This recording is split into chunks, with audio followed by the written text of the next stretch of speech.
Uniform electric field तुम लोग जान रहे हो। यूनिफॉर्म इलेक्ट्रिक फील्ड में लाइन कैसे ड्रा करते हैं? हाँ, यूनिफॉर्म इलेक्ट्रिक फील्ड देखिए इधर, एक यूनिफॉर्म इलेक्ट्रिक फील्ड हम ड्रा कर रहे हैं। ये इलेक्ट्रिक फील्ड लाइन है, पहला लाइन है, फर्स्ट इलेक्ट्रिक फील्ड लाइन। ये सेकेंड इलेक्ट्रिक फील्ड लाइन है, इसी के पैरेलल है, और इतने ही डिस्टेंस पर एक और थर्ड इलेक्ट्रिक फील्ड लाइन। सब बराबर बराबर डिस्टेंस पे हैं, इक्वी डिस्टेंस, एक ही डायरेक्शन में है, इक्वी डिस्टेंस हैं, पैरेलल है।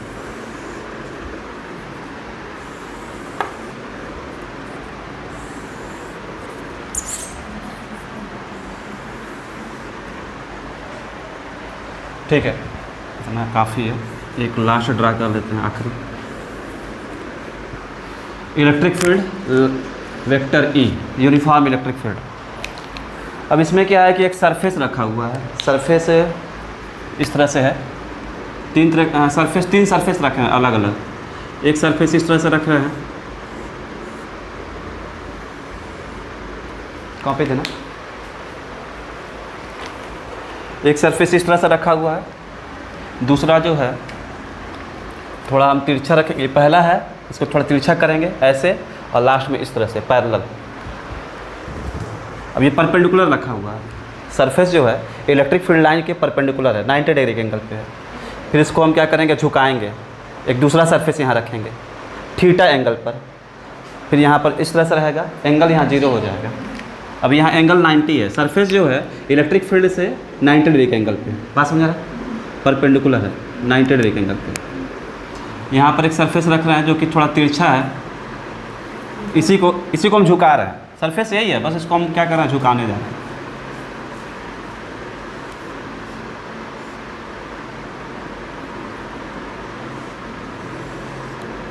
ठीक, अब इसी सरफेस को और झुकाने जा रहे हैं, पैरेलल कर देंगे इलेक्ट्रिक फील्ड लाइन के।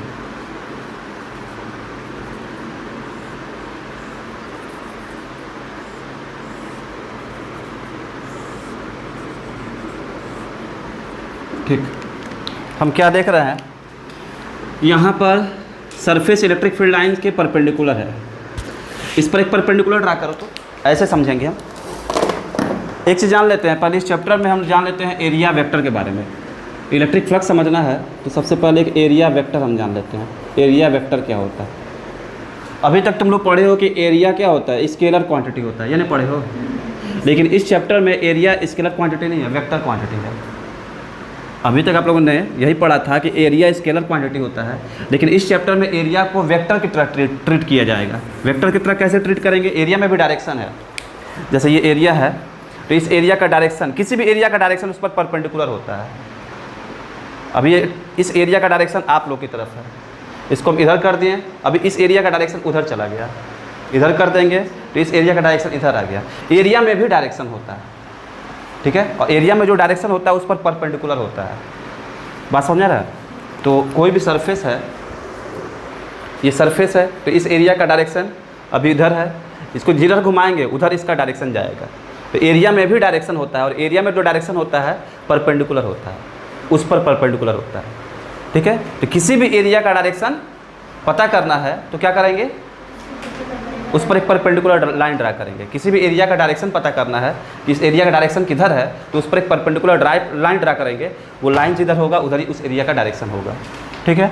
तो इस एरिया का डायरेक्शन देखो किधर है, तो इस एरिया का जो डायरेक्शन है, ये एरिया इस तरह से है, ये एरिया इस तरह से है, और इस पर परपेंडिकुलर ड्रा करेंगे तो एरिया का डायरेक्शन इधर है। ये एरिया का डायरेक्शन है, cap A, cap A. Area को ए से दिखाते हैं, उस पर कैप लगाए हैं। कैप से मालूम है ना भाई, किसी भी वेक्टर क्वांटिटी में दो चीज़ होता है, एक तो मैग्नीट्यूड है, दूसरा डायरेक्शन है। डायरेक्शन ये चीज़, तो इस मैग्नीट्यूड और डायरेक्शन, तो ये डायरेक्शन हो गया। उसी तरीके से इस एरिया का डायरेक्शन देखा जाए, इस एरिया का डायरेक्शन जब हम ड्रा करेंगे तो देखो इधर कितना एंगल बना रहा है, ऐसे है। तो इस एरिया का डायरेक्शन हो गया, ऐसे परपेंडिकुलर ड्रा कर दिए। इस एरिया का डायरेक्शन पता करना है तो इस पर परपेंडिकुलर ड्रा कर दो, ठीक है, ऐसे है। इस तरह से है एरिया का डायरेक्शन, ऊपर की ओर है। तो बात समझ में आ रहा है? यहाँ पर एरिया का डायरेक्शन इधर है, फिर ये इधर है, और यहाँ पर इस तरह से है। ऊपर बना सकते हैं, चाहो तो नीचे भी बना सकते हैं, कोई दिक्कत नहीं है। चलो ध्यान देंगे, आपको एक चीज़ दिख रहा होगा कि इस इलेक्ट्रिक फील्ड में ये रखा हुआ है सरफेस, किससे ज़्यादा लाइन पास हो रहा है? इस एरिया से ज़्यादा। हाँ, किस सरफेस से? 3 सरफेस है, सरफेस 1, सरफेस 2, सरफेस 3। इस सरफेस से देखो ज़्यादा लाइन पास हो रहे हैं, 1 2 3 4 5 लाइन पास हो रहा है। सरफेस को जब हम तिरछा कर दिए हैं तो अब उससे लाइन क्या है, कम पास हो रहा है। और जब एकदम पैरेलल कर दिए हैं, यहाँ पर कोई लाइन नहीं पास हो रहा है, सारा लाइन ऊपर नीचे से निकल जा रहा है। हो रहा है कि नहीं हो रहा है? बात समझ रहा है? तो यहाँ पर जब सरफेस इस तरह से रखा हुआ है तो इससे मैक्सिमम लाइन इसके आर पार निकल रहा है, मैक्सिमम इलेक्ट्रिक फील्ड लाइन इसके आर पार निकल रहा है। जब तिरछा कर दिए हैं, अब इससे पास होने वाला इलेक्ट्रिक फील्ड लाइन क्या हो गया, घट गया। और जब ऐसे कर दिए हैं तो एक भी इलेक्ट्रिक फील्ड लाइन पास नहीं हो रहा है, सारा इलेक्ट्रिक फील्ड लाइन इस सरफेस के ऊपर या नीचे से क्या हो जा रहा है, गुजर जा रहा है, आर पार नहीं निकल पा रहा है, क्रॉस नहीं कर रहा है। यहाँ इलेक्ट्रिक फील्ड लाइन इसको क्रॉस नहीं कर रहा है। बात समझ रहा है? ये बात समझ में आ रहा है? ये बिल्कुल टॉर्च, जैसे कि ऐसे समझ लो कि ये सरफेस है, तो टॉर्च है, रोशनी इस पर पड़ रही है, ठीक है, टॉर्च है, इस पर रोशनी पड़ रही है। अगर हम इसको तिरछा करते जाए, जैसे जैसे तिरछा करते जाएंगे, इस पर पड़ने वाली लाइट क्या होती जाएगी, रेज घटती जाएगी, इस पर पड़ने वाला रेज घटता जाएगा। जब ऐसे कर देंगे तो इसके ऊपर कोई रेज नहीं पड़ेगा, टॉर्च की सारी लाइन रेज आदमी ऊपर नीचे से पास हो जाएगी। ये बात समझ आ रहा है?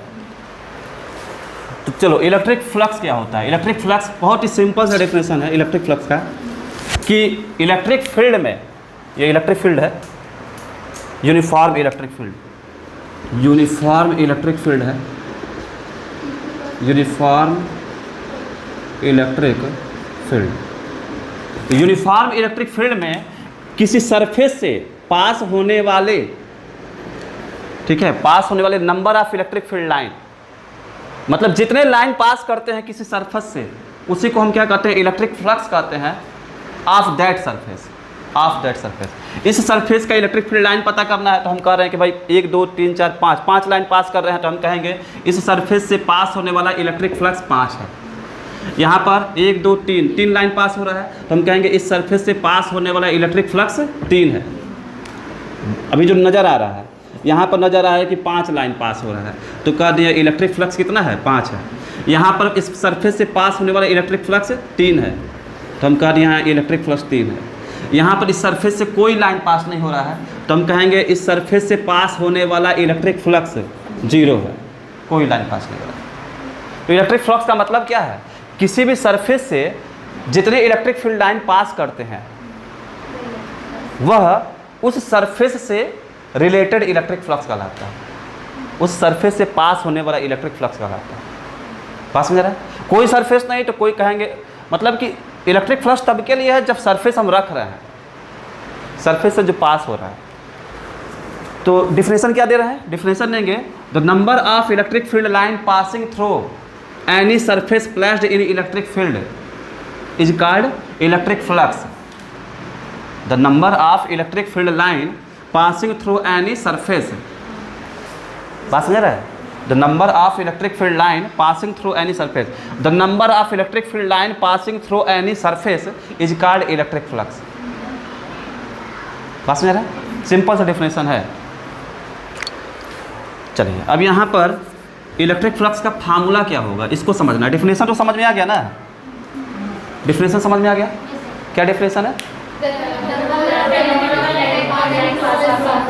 हाँ, the number of electric field line passing through any surface placed in electric field, any surface placed in electric field is called electric flux of that surface, electric flux of that surface।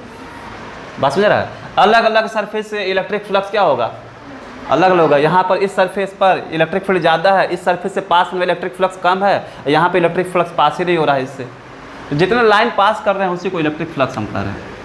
अब यहाँ पर कुछ चीज़ें आपको जाननी है, हम यहाँ पर सरफेस कैसे रखा है, सरफेस इलेक्ट्रिक फील्ड लाइन के परपेंडिकुलर है। ध्यान देंगे एक चीज़, सरफेस जो है यहाँ पर इलेक्ट्रिक फील्ड लाइन के परपेंडिकुलर है, लेकिन सरफेस का जो डायरेक्शन है, इस एरिया का जो डायरेक्शन है वो कितना एंगल बना रहा है इलेक्ट्रिक फील्ड लाइन से, इलेक्ट्रिक फील्ड के डायरेक्शन से कितना एंगल बना रहा है, एरिया का डायरेक्शन जीरो।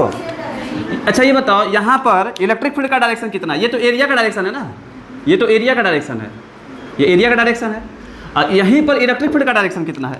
यहाँ पर इलेक्ट्रिक फील्ड का डायरेक्शन इधर है। अब बताओ दोनों पैरेलल, दोनों एक सेम डायरेक्शन में है ना, दोनों सेम डायरेक्शन में है, दोनों सेम डायरेक्शन में, तो दोनों के बीच का अगर एंगल हम पूछें, वेक्टर ए और वेक्टर ई के बीच का एंगल बताओ, तो एंगल होगा जीरो होगा, theta is equal to zero, theta is equal to 0 degree. Surface तो परपेंडिकुलर है, लेकिन जो इस एरिया का डायरेक्शन है वो कितने एंगल बना रहा है इलेक्ट्रिक फील्ड से? 0 डिग्री का एंगल बना रहा है। ठीक वैसे यहाँ पर देखो, यहाँ पर एरिया का डायरेक्शन इधर है, ये एरिया का डायरेक्शन है, और यहीं पर इलेक्ट्रिक फील्ड का डायरेक्शन इधर है। एंगल है दोनों के बीच में थीटा, कितना है? ये एंगल है थीटा, यहाँ पर 0 डिग्री है। अच्छा यहाँ देखो तो ये एरिया का डायरेक्शन है, इस सरफेस के एरिया का डायरेक्शन है, और यही इसी पॉइंट पर इलेक्ट्रिक फील्ड का डायरेक्शन इधर है। तो दोनों के बीच में जो एंगल है कितना है? 90 डिग्री का एंगल है। तो यहाँ पर theta is equal to 90 degree है। ठीक है, क्वेश्चन में कौन सा एंगल लिखा रहता है? सरफेस के साथ एंगल लिखा रहता है, ये नहीं लिखा रहेगा। लिखिएगा कि सरफेस 90 डिग्री के एंगल पर रखा है, तो सरफेस 90 डिग्री का एंगल पर लिखा है, तो फार्मूला होता है इसका, अभी हम फार्मूला बता दे रहे हैं। चलिए पहले फार्मूला के बारे में जान लेते हैं। फाइव बराबर क्या होता है? तो ध्यान दीजिए इधर, जो इलेक्ट्रिक फ्लक्स है वो 3 चीज़ों पर डिपेंड करता है, यहाँ समझा दे रहे हैं। इलेक्ट्रिक फ्लक्स 3 चीज़ों पर डिपेंड करता है। नंबर 1, इलेक्ट्रिक फ्लक्स प्रोपोर्शनल होता है ई के, इलेक्ट्रिक फील्ड के। इलेक्ट्रिक फील्ड ज़्यादा जितना स्ट्रांग होगा, फाई की वैल्यू भी उतना ज़्यादा होगा। इलेक्ट्रिक फील्ड स्ट्रांग मतलब लाइन भी ज़्यादा, नंबर ऑफ लाइन ज़्यादा, पास होने वाला लाइन भी ज़्यादा होंगे। ध्यान से समझिए हम क्या कर रहे हैं। पहले ये बताओ फाई किसे कर रहा है? इलेक्ट्रिक फ्लक्स किसे कर रहे हैं? जितने लाइन पास हो रहे हैं किसी सरफेस से, उसी को इलेक्ट्रिक फ्लक्स कर रहा है। किसी सरफेस से जितने लाइन पास हो रहे हैं उसी को इलेक्ट्रिक फ्लक्स कर रहा है। ये किसके प्रोपोर्शनल होगा? तो इंटेंसिटी ऑफ इलेक्ट्रिक फील्ड के प्रोपोर्शनल होगा। यह इंटेंसिटी ऑफ इलेक्ट्रिक फील्ड के प्रोपोर्शनल है। तो इलेक्ट्रिक फ्लक्स प्रोपोर्शनल होता है इंटेंसिटी ऑफ इलेक्ट्रिक फील्ड के। इलेक्ट्रिक फील्ड जितना स्ट्रांग होगा, लाइन भी उतने ज़्यादा होंगे, और लाइन जितने ज़्यादा होंगे, पास होने वाले लाइन भी उतने ज़्यादा। बात समझाए? अच्छा, इलेक्ट्रिक फील्ड अगर वीक है, अगर इलेक्ट्रिक फील्ड वीक है, स्ट्रांग नहीं है, तो लाइन कम होंगे ना, और जब लाइन कम होंगे तो पास होने वाले लाइन भी क्या होंगे? पास होने वाले लाइन भी कम होंगे। ये बात समझ में आ रहा है? तो इलेक्ट्रिक फील्ड अगर स्ट्रांग होगा तो लाइन उतने ज़्यादा होंगे, लाइन ज़्यादा होंगे तो इलेक्ट्रिक फ्लक्स भी ज़्यादा होगा। अच्छा, नंबर 2, इलेक्ट्रिक फ्लक्स प्रोपोर्शनल होता है सरफेस एरिया के।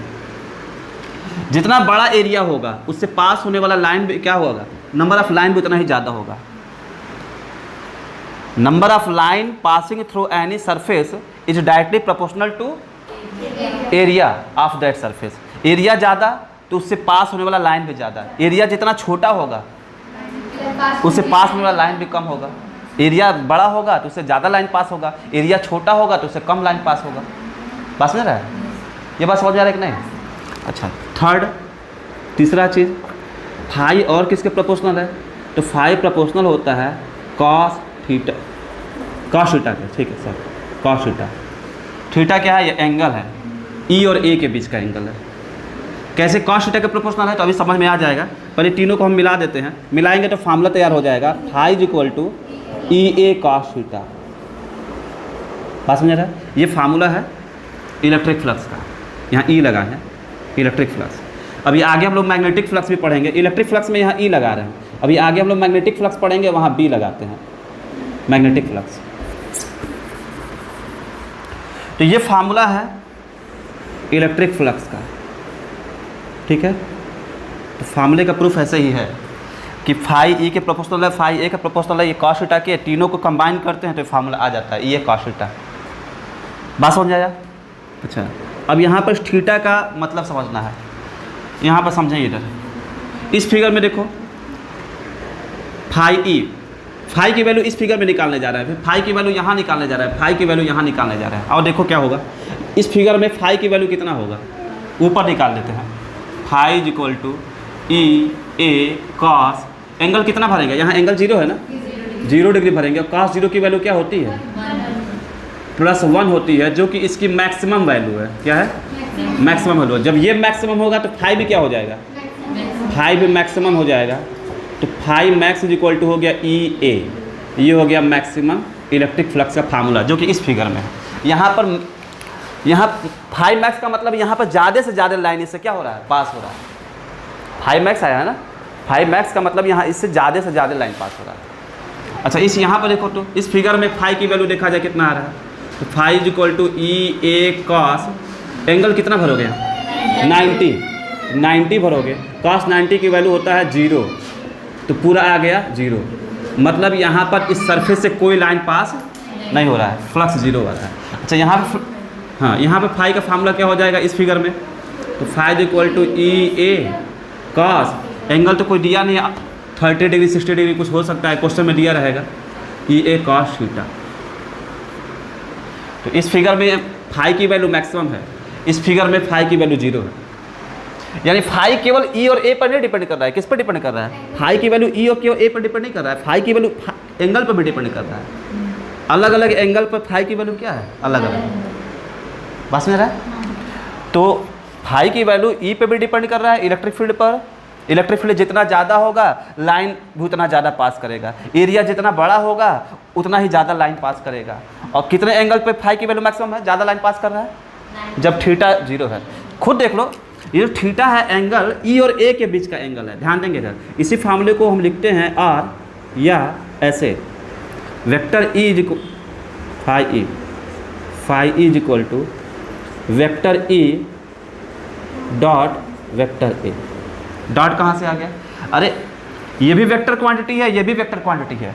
इलेक्ट्रिक फील्ड वेक्टर क्वांटिटी होता है, पढ़े हो ना? इस चैप्टर में एरिया भी क्या है? इस चैप्टर में एरिया भी वेक्टर क्वांटिटी है। एरिया में डायरेक्शन है, एरिया में डायरेक्शन है, और थीटा एंगल है, ठीक है। और ये डॉट क्यों आया है? अरे डॉट प्रोडक्ट क्यों आया है? कॉस है। अगर यहाँ साइन आया होता है तो यहाँ पर क्रॉस प्रोडक्ट होता है। पढ़ो ना वेक्टर चैप्टर में, 11th में था फार्मूला क्या है? किसी को याद है? हाँ? एक फार्मूला है vector A dot vector B। तो vector A dot vector B से जो क्वांटिटी मिलती है, कैसी क्वांटिटी मिलती है? इससे कौन सी क्वांटिटी मिलती है? स्केलर की वेक्टर। अच्छा, AB cos थीटा। अच्छा, एक होता है vector A cross vector B, ये होता है AB sine theta cap N। तो कॉस जब होता है तो डॉट प्रोडक्ट आता है, और जब साइन होता है तो क्रॉस प्रोडक्ट आता है। यहाँ कॉस है ना, तो क्या आएगा? डॉट प्रोडक्ट आएगा ना। ये बात समझ आ रहा है तुमको? हाँ। अच्छा, एक चीज़ और, ये क्या चीज़ है? स्केलर क्वांटिटी है कि वेक्टर क्वांटिटी है? यहाँ जो मिल रहा है स्केलर मिल रहा है, स्केलर। और यहाँ पर जो मिल रहा है उसमें डायरेक्शन, मैग्नीट्यूड भी है, डायरेक्शन भी है। यहाँ पर वेक्टर क्वांटिटी मिल रहा है। तो ये बताओ, ये दोनों के प्रोडक्ट से, डॉट प्रोडक्ट से हमेशा स्केलर क्वांटिटी मिलता है, क्रॉस प्रोडक्ट से इसके वेक्टर क्वांटिटी मिलता है। ये वेक्टर है, पूरा का पूरा वेक्टर है। तो क्रॉस प्रोडक्ट से वेक्टर मिलता है, डॉट प्रोडक्ट से स्केलर मिलता है। तो डॉट प्रोडक्ट हो रहा है दो वेक्टर्स का डॉट प्रोडक्ट हो रहा है। तो ये जो मिल रहा है, ये क्या मिल रहा है? डॉट प्रोडक्ट से जो मिलेगा वो क्या होगा? स्केलर होगा कि वेक्टर होगा? स्केलर होगा। यानी कि जो इलेक्ट्रिक फ्लक्स होता है वो स्केलर क्वांटिटी होता है। इलेक्ट्रिक फ्लक्स कैसी क्वांटिटी है? स्केलर क्वांटिटी है, क्योंकि दो वेक्टर्स के डॉट प्रोडक्ट से हमेशा स्केलर क्वांटिटी मिलता है। बात समझ रहा है? तो इलेक्ट्रिक फ्लक्स कैसी क्वांटिटी है? तो आपको समझ में आ गया ना कैसी क्वांटिटी है? स्केलर क्वांटिटी है। अच्छा,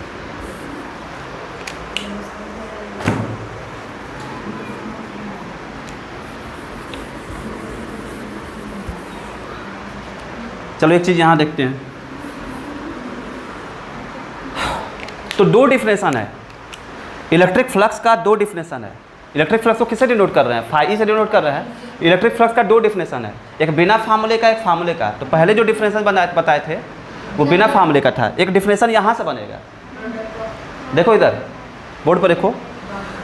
इलेक्ट्रिक फ्लक्स का दो डिफिनेशन है। एक डिफिनेशन तो ये बताए हैं कि the number of electric field line passing through any surface placed in electric field, the number of electric field line passing through any surface placed in electric field is called electric flux. और दूसरा definition यहाँ से बनेगा, the product of area vector and intensity of electric field. The dot product of, ध्यान दीजिए इधर definition यहाँ से, फार्मूले से क्या डिफिनेशन बन रहा है, इलेक्ट्रिक फ्लक्स का फार्मूले से क्या डिफिनेशन बन रहा है, तो the dot product of area vector, केवल एरिया नहीं बोलेंगे, एरिया वेक्टर बोलेंगे, ठीक है, इसका नाम है एरिया वेक्टर, एरिया वेक्टर। और ये तो जान ही रहे हो क्या है, intensity of electric field, electric field. तो इलेक्ट्रिक फ्लक्स का डिफिनेशन यहाँ से क्या बन रहा है कि the dot product of area vector and intensity of electric field is called electric flux. समझ में आ गया कि नहीं? सेकंड डिफिनेशन तुमको समझ में आया? इस फार्मूले से इसका डिफिनेशन क्या बन रहा है, समझ में आया ना? क्या बोले, the dot product of area vector and intensity of electric field is called, हाँ, इलेक्ट्रिक फ्लक्स। बस ये तो दो डिफिनेशन हो गया। और एक कैसा क्वांटिटी है तो स्केलर क्वांटिटी है। चलिए इसका जो है यूनिट निकाल लिया जाए और देखा जाए यूनिट क्या आ रहा है। Unit phi is equal to E A cos theta. यहाँ से यूनिट क्या आ रहा है ये चेक कर लिया जाए।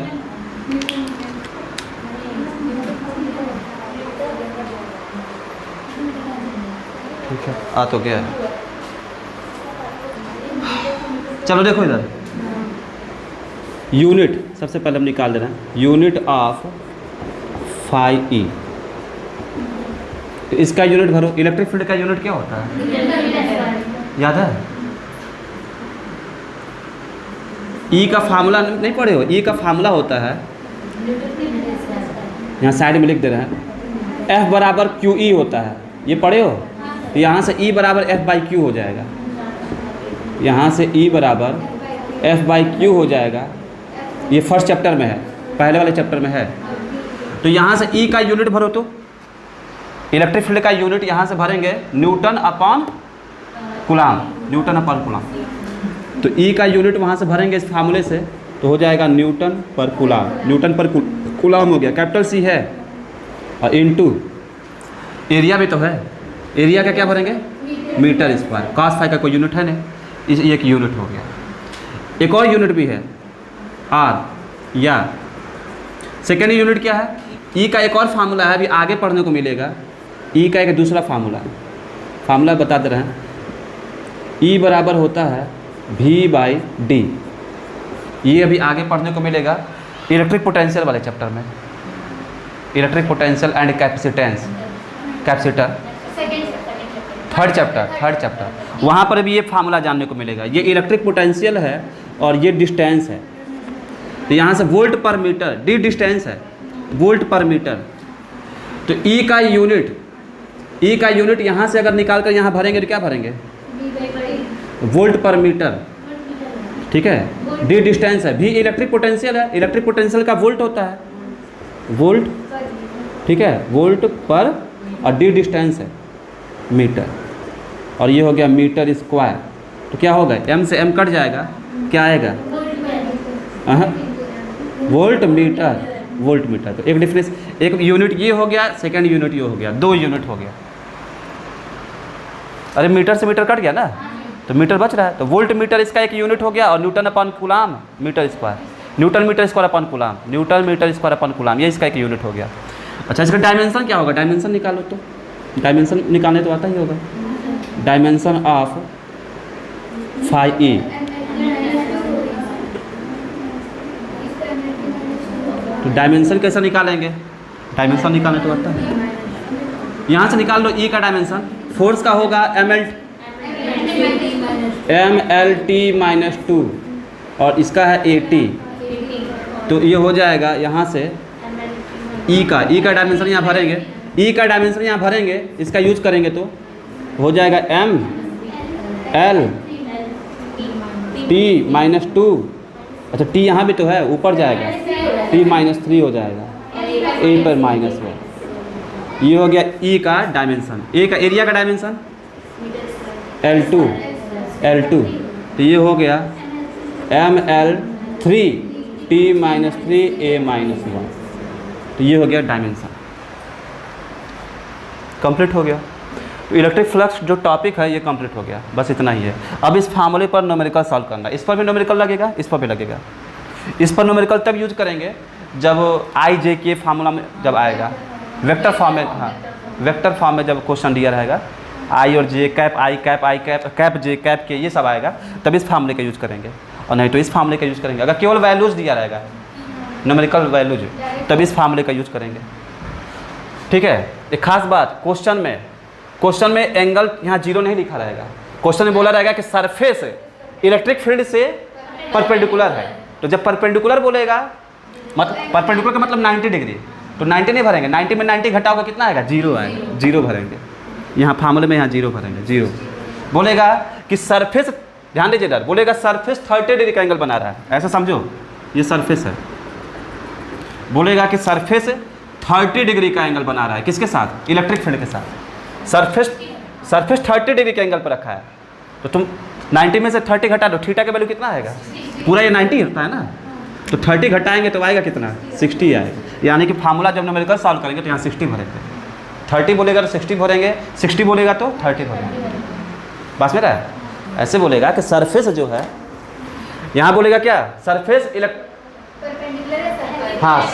इलेक्ट्रिक फील्ड के परपेंडिकुलर है, तो परपेंडिकुलर है तो 90 नहीं भरेंगे, यहाँ पर क्या भरेंगे, 0 भरेंगे, 90 नहीं भरेंगे। बोलेगा सरफेस 30 डिग्री का एंगल बना रहा है, सरफेस 30 डिग्री का एंगल बना रहा है, हर जगह 30 है, यहाँ भी 30 है, यहाँ भी 30 है, इलेक्ट्रिक फील्ड के साथ 30 डिग्री का एंगल बना रहा है, 30 डिग्री, सरफेस 30 डिग्री का एंगल बना, ये सरफेस है, बात समझा रहा है, ये सरफेस है। तो सरफेस कितना एंगल बना रहा है इलेक्ट्रिक फील्ड से, 30 डिग्री का एंगल बना रहा है सरफेस, बात समझ रहा है, 30 डिग्री का एंगल बना रहा है। तो 30 नहीं भरेंगे, यहाँ पर क्या भरेंगे, 90 में 30 घटा देंगे, 60 आएगा, 60 भरेंगे, क्योंकि यहाँ जो एंगल भरना है, किसके किसके बीच का एंगल भरना है, ई और ए के बीच का एंगल भरना है। अरे एंगल ये किसके किसके बीच का है, ई और ए के बीच का है।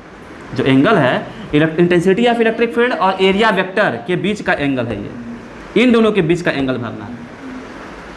सरफेस बोलेगा कि पैरेलल है, किसके पैरेलल है, इलेक्ट्रिक फील्ड के पैरेलल है, सरफेस इलेक्ट्रिक फील्ड के पैरेलल है। तो पैरेलल का मतलब 0 डिग्री होता है, तो 0 डिग्री 90 में 0 घटाओगे 90 तो 90 आएगा, तो 90 भरेंगे। पैरेलल बोलेगा तो 0 मत भरिएगा, 90 भरिएगा, 90 घटा, 90 में से मतलब जो भी एंगल रहेगा 90 में से घटा कर भरेंगे। समझ में आ गया ना इतना, चलिए। तो डिफरेंशिएशन क्या चीज़ है, डिफरेंशिएशन तुम लोग बताओ तो।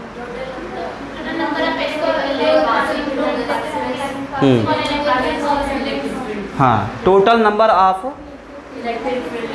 कोई भी सरफेस रखा हुआ है इलेक्ट्रिक फील्ड में, तो number of electric field line passing through any surface, ठीक है, number of electric field line passing through any surface is called electric flux, ठीक है, electric flux associated with that surface, या electric flux passing through that surface, दो चीज बोल सकते हो, electric field associated with that surface बोलो, और या electric field passing through that surface बोलो। और दूसरा डिफरेंशिएशन यहाँ से बना है कि the dot product of area vector and intensity of electric field is called electric flux. और ये स्केलर क्वांटिटी क्यों है, तो क्योंकि डॉट प्रोडक्ट हो रहा है, डॉट प्रोडक्ट से स्केलर क्वांटिटी मिलता है, ये समझ में आया ना, इसलिए अच्छा। तो इलेक्ट्रिक फ्लक्स डिपेंड कर रहा है किस पर, हाँ, इलेक्ट्रिक फील्ड स्ट्रांग होगा तो उतना, इलेक्ट्रिक फील्ड जितना ज़्यादा होगा, इसकी वैल्यू जितनी ज़्यादा होगी उतने ज़्यादा लाइन पास करेंगे। इलेक्ट्रिक फील्ड की वैल्यू अगर कम है तो कम लाइन पास करेंगे, और यहाँ पर एरिया जितना ज़्यादा होगा उससे ज़्यादा लाइन पास करेंगे। एरिया छोटा होगा, बहुत छोटा एरिया लेंगे तो उससे पास होने वाला फ्लक्स भी क्या होगा, उससे पास होने वाला फ्लक्स भी छोटा होगा। बहुत एरिया बहुत छोटा लेंगे तो उससे पास होने वाला फ्लक्स भी बहुत छोटा होगा। और एंगल, इलेक्ट्रिक फ्लक्स केवल ई और ए पर डिपेंड नहीं कर रहा है, एंगल पर भी डिपेंड कर रहा है। एंगल चेंज कर रहा है तो पास होने वाला फ्लक्स भी चेंज हो रहा है, समझ रहा है। अच्छा ठीक है, तो ना पूरा नोट कर लो।